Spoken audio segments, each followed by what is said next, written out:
Wizards, it's time for Rule Zero, the show that helps you prepare for the best game of Commander.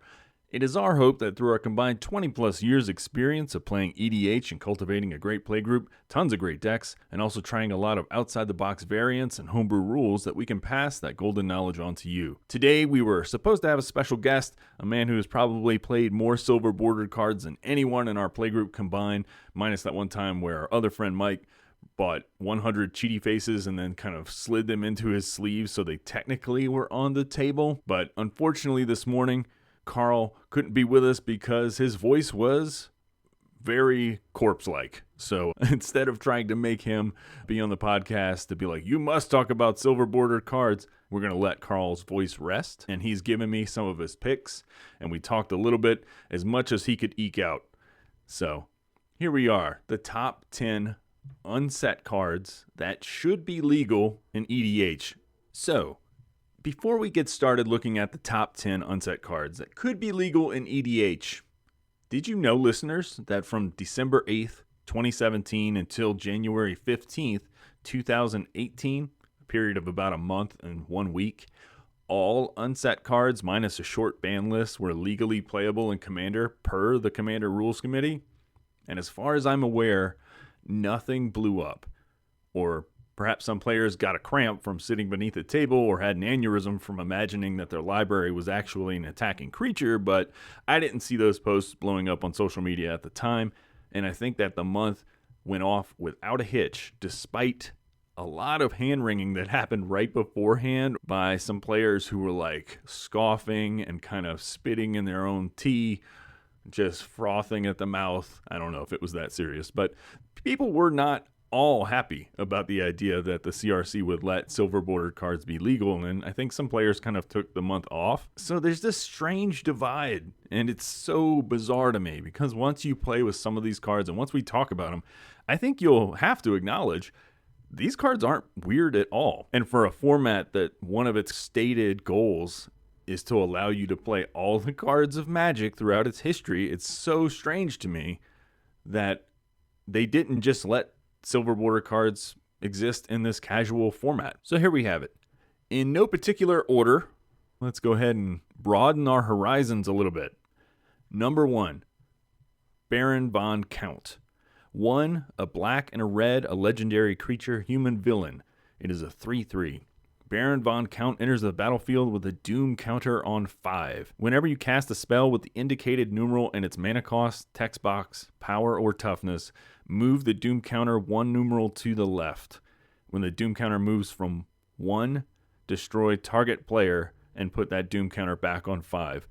In the art for this card, if you're listening to the podcast, you can't see it, but if you are watching on YouTube, you can. It already has kind of these counters on top of the card itself. So it says 1, 2, 3, 4, 5. It has these big balls above Baron von Count. And what this card does is you just play a lot of bizarre cards, particularly things like level up cards or things that have like a lot of different numbers and casting costs or power and toughness. So you might play a 1/4 that costs 5 mana to play and gains you 3 life when it comes in, because you want as many options as possible on a singular card. So you just play a lot of really eccentric, bizarre cards that you never really see in Commander at all at other times. And in this deck, they can be decent. I mean, they're not great. This isn't a CDH deck, and you shouldn't be too afraid of it if you ever have somebody in your playgroup who wants to sit down and enjoy some Baron von Count. But it is very silly.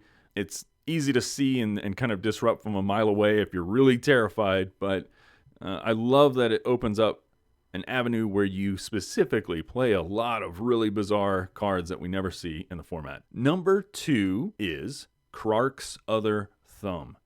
It is a 2-mana legendary artifact. If you would roll a die, instead roll 2 of those dice and ignore one of those results. Dice rolling is now a part of the game. You know what's always struck me as kind of funny is that for so long, flipping coins was an acceptable thing in Magic. Ever since the heyday when people would send off for the book copy of Mana Crypt. Have you ever watched somebody flip a coin? As like that's a decisive thing you can do. In fact, there's some science behind it, and maybe I'll find some for the show notes, that flipping coins is not actually a balanced way to make a decision. So you're not even getting a 50-50 on it like you think you are, because there's physics that are involved that a dice roll often handles a little bit better.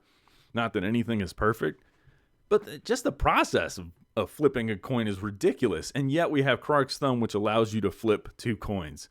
Watch those coins flip onto the table and dent your cards because like somebody's using a freaking metal token or like a giant silver dollar. Watch the coins flip in the air and then like fall off somebody's hand and hit the floor and start rolling around. And now the game's really disrupted.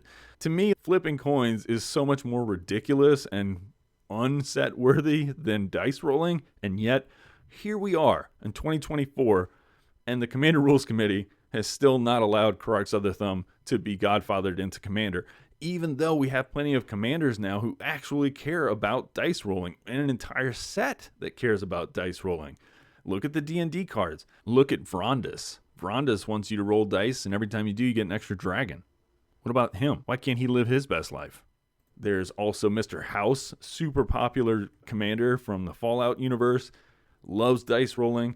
Will, Blade of Avernus, or Blade of Frontiers, also does this thing where he doubles dice rolls. So, in closing, we all need to allow Krark's Other Thumb to exist at our tables. If one of your friends wants to play this, or if you want to play this, I see no issue. And you can use this podcast as evidence that it's totally fine, because I'm the authority, I guess. I don't know. Anyways, let's move on to number 3. Number 3, kill, destroy.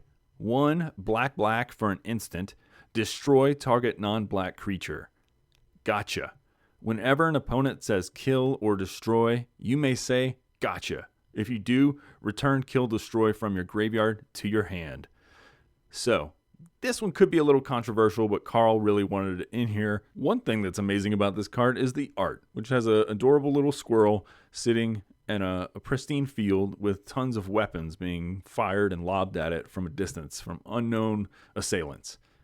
It's pretty great. So I think people like to imagine that this card is much worse than it is. And by that I mean much more detrimental to the flow of the game or that a person would abuse it. But this is no Swords to Plowshare.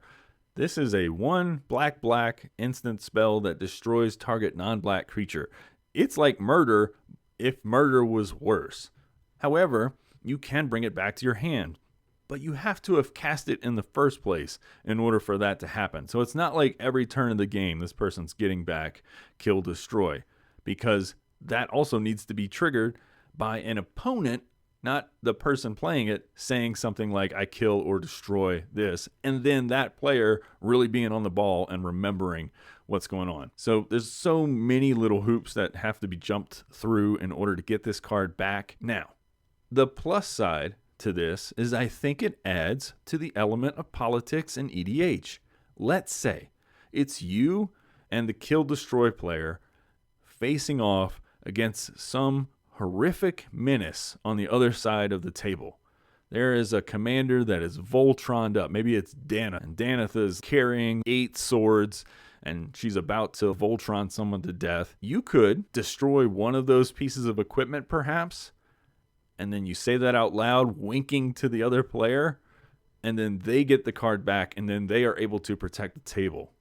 So I like to envision the best case scenarios for these cards rather than some kind of sky is falling worst case, because honestly, I think it plays out much more in the best case scenario because oftentimes silver border are more social cards.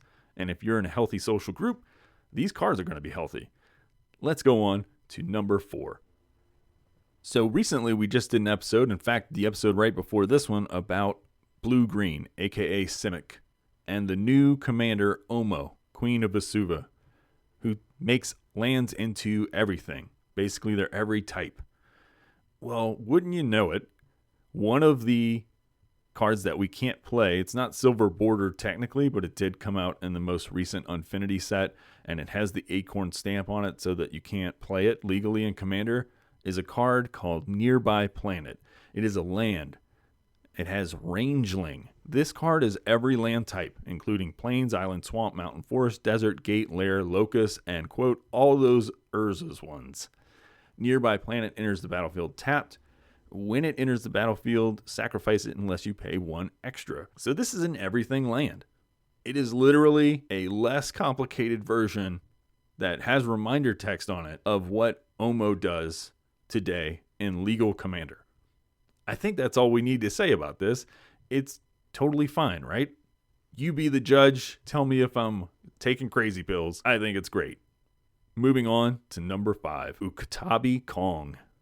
For 5, green, creature ape. It is an 8/8 with trample. When Ukabi Kong comes into play, destroy all artifacts. For 8 mana, doesn't seem like a problem. Tap 2 untapped apes you control. Put a 1/1 green ape creature token into play. To me, this is a piece of Magic history. The joke in this card is that in the background of this card, you see a pregnant monkey. And that is in part because back in Visions, there was a card called Ukabi Orangutan, which I'll be showing on screen. But if you're listening, just know that there is an ape who's happily swinging from some vines in the foreground. And in the background, it very much appears that 2 monkeys are getting it on spicy hot in the background. And so this became a meme. And then this unset card makes fun of that in the art. And the fact that you're tapping 2 apes in order to make another ape. Funny joke, right? Anyways, the card itself, not that powerful. And guess what? Today we have a legal card called Kibo Ukabi Prince, 2/2 for 3, legendary creature Monkey Noble. Each player creates a colorless artifact token named a banana. So I'm not going to go on any further. You've probably played against Kibo or know about Kibo. Kibo is hilarious. I love Kibo. It's great. I'm not trying to yuck anybody's yum here. But if we've got a card that has a monkey like with 100 bananas flying around in the air, then we can have this wonderful, beautiful Ukabi Kong that references the sexual healing of the jungle legal in EDH. Onwards to number 6. All right, for number 6, we're going to talk about Urza Academy Headmaster. It is a white, a blue, a black, a red, and a green. That's right, the Wooburg is in effect for legendary Planeswalker Urza. It has 4 starting loyalty, a +1, head to askurza.com and click +1, -1, head to askurza.com and click -1, -6, head to askurza.com and click -6. Now, there are preset Planeswalkers that this draws from. Granted, it's a lot. But as Karl pointed out, and I think it's worth mentioning, when you randomly get effects off of this Planeswalker that costs 5 mana to put out, you are often not going to get the effects that you want, and therefore it is not very powerful. The fact that this Urza, the 5-color one, is the least powerful Urza maybe, besides maybe like the uncommon blue one, which somebody can make an argument that that one's stronger, says, I think, that this is a totally okay card to play in Commander. Moving on to number 7. Crowstorm. 2 and a blue for a sorcery. Create a 1/2 blue bird token with flying name Stormcrow. Guess what this spell has as an effect? It has Storm. So technically you could go off and create 1,000,000 Stormcrows. Now, Stormcrow used to be a meme in Magic. If you want to learn about the history, maybe I can post something in the show notes. It almost was like the Colossal Dreadmaw of its day. They even had the Colossal Dread Mask that came out in the new Modern Horizons 3, solely for meme value. This is a card that is not broken in any way. It's a 3-mana sorcery spell that allows you to make a bunch of 1/2 birds. It's totally fine. So moving on to number 8. Next up, we have Discord, Lord of Disharmony. 2, a black and a red for legendary creature Chimera. It is a 3/5 with flying. At the beginning of your instep, choose a random non-land magic card name. Until your next instep, you may cast a copy of a spell with that name, and mana of any type can be spent to cast it. If you cast a spell this way, copy this ability if Discord is on the field. So the way this card works is that you go to Scryfall, click random on Scryfall, and then a card will pop up. And until your next instep, you may cast a copy of that spell. And mana of any type can be used to cast it. If you cast it, you get double the effect. So it could be very powerful, but then again, we're looking at random on Scryfall. If you haven't had the opportunity to do that before, you should, because I think that will help temper your fears that this card would be too broken. Anyways, this was a Karl pick. He really enjoys this one quite a bit. It came from a secret lair drop. It is not an official unset card, but it is not currently legal in Commander. And that's too bad, because I'm pretty certain you too could have a great time. Everyone could have a great time. And I'll harp on it one more time. If the Commander Rules Committee just allowed more casual cards to be in the casual format. Wouldn't that be crazy? So the final card that we want to show off would be none other than one of my friend Mike's favorite cards. It's a 5-color split card. 5 cards all fit into one regular card frame. It is called Who, What, When, Where, Why. So we're going to go through each of these modes. Who, an instant for 1 white and X. Target player gains X life. What, a instant for a red and 2, destroy target artifact. When, 2 and a blue, instant, counter target creature spell. Where, 3 and a black, instant, destroy target land. Why, 1 and a green, instant, destroy target enchantment. So we can counter creatures, destroy lands, artifacts, or enchantments, or in a pinch, we can gain X life. None of these modes are broken, and in combination, none of these cards really add up to make a card that is broken in Commander. I think this card's totally fine. It's not hard to read, it's not chaotic, all the effects are very mundane, but useful, and it's modal. What more do you want? In fact, I think this card is more legible than half of the Commanders I've seen played in the past 5 years. So there's our top 10 cards that you can totally play at a table of Commander as long as your group is okay with it and you have that Rule Zero conversation. For example, just show folks the cards, I would say. Like if you're new to a group, ask them if it's okay, and if not, that's all right. It's their decision, it's their choice, it's their group, right? So just kind of respect that. Have a couple extra cards on hand if you need to swap them in and out. But most likely, people are going to be A-okay with this. And in particular, groups that have been around for quite a while will be, I think, more prone to be okay because they know you as a person. And they know that you're not trying to break the world with a nearby planet, which is not going to break anything ever. In fact, it's very powered down from what we can already do in Commander. A couple honorable mentions are some of my faves. Sword of Dungeons and Dragons. For 3, it's an artifact equipment. It came out in Unstable. It initially came out in a Hasbro special box set that had a silver bordered Grimlock, Nerf War, and this card. But they reprinted it in Unstable, thankfully. And it's just a regular sword. You know what swords do, or if you don't, it's an equipment. You pay 2 to equip it. Equipped creature gets protection from something and something. Well, this one gets protection from rogues and clerics. Used to be that was very niche, but now it's maybe a little better. I don't know. You have to come across the right player to make it really effective. And whenever a equipped creature deals combat damage to a player, create a 4/4 gold dragon creature token with flying, and then roll a d20. If you roll a 20, repeat this process. This card's totally fine. A lot of people play D&D cards. I think they would love to be able to play this card as well. It makes a dragon, but it doesn't do anything like Sword of Feast and Famine does. Another one that could see play, I think, without any issue is Goblin Tutor. Again, another dice rolling card. It's 1 red for an instant spell. You roll a 6-sided die. If you roll a 1, Goblin Tutor has 0 effect, so it's already not great. Now, if you roll a 2, you search your library for a card called Goblin Tutor, which you can't run 2 Goblin Tutors in an EDH deck, so there is literally a 33% chance that this card does nothing. If you roll 1 and 2, it doesn't do anything at all. If you roll a 3, you get a enchantment. For 4, you get an artifact. For 5, you get a creature. And for 6, you get an instant or sorcery spell. And you have to reveal those cards. I mean, it's fun, it's random, it's goofy. I play it in my deck sometimes, and nobody's had an issue with it. So we're not just saying like, hey, play these cards and you be the canary in the coal mine. No, we have played these cards in our playgroup for a long time and haven't really had any issues with any of them so far. So more than happy to share our knowledge and our experience with you all. And finally, thank you so much for joining in this unscripted, lighthearted look at unset cards that you can play at your table. Next week, we're going to be diving into a topic which is close and personal to me. It is mental health and magic, referencing a recent story that kind of blew up on social media about a player who tilted pretty hard at an RCQ, I believe.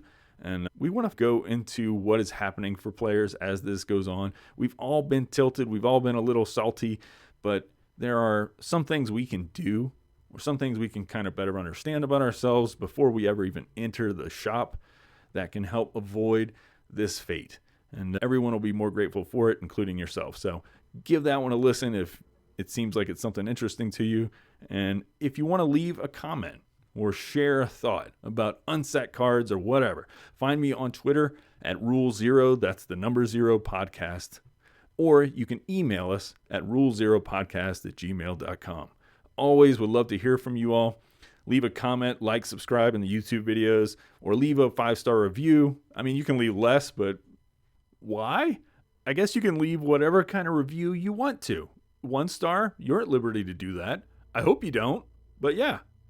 Honestly, at this point, anybody could leave a review, and I'd be more than happy to read it. 1, 2, 3, 4.5, 5, whatever you want to do. Just love the feedback, and I think it does improve our presence under the algorithmic eye of the Lord. Whoever that Lord is, I don't know, but apparently we need to appease them. Otherwise, they won't pass our podcast around, and they'll think that we're just robots. And we're not. I'm not a robot. Would a robot say something like this? And remember, in Magic, there's no problem that a Rule 0 conversation cannot solve.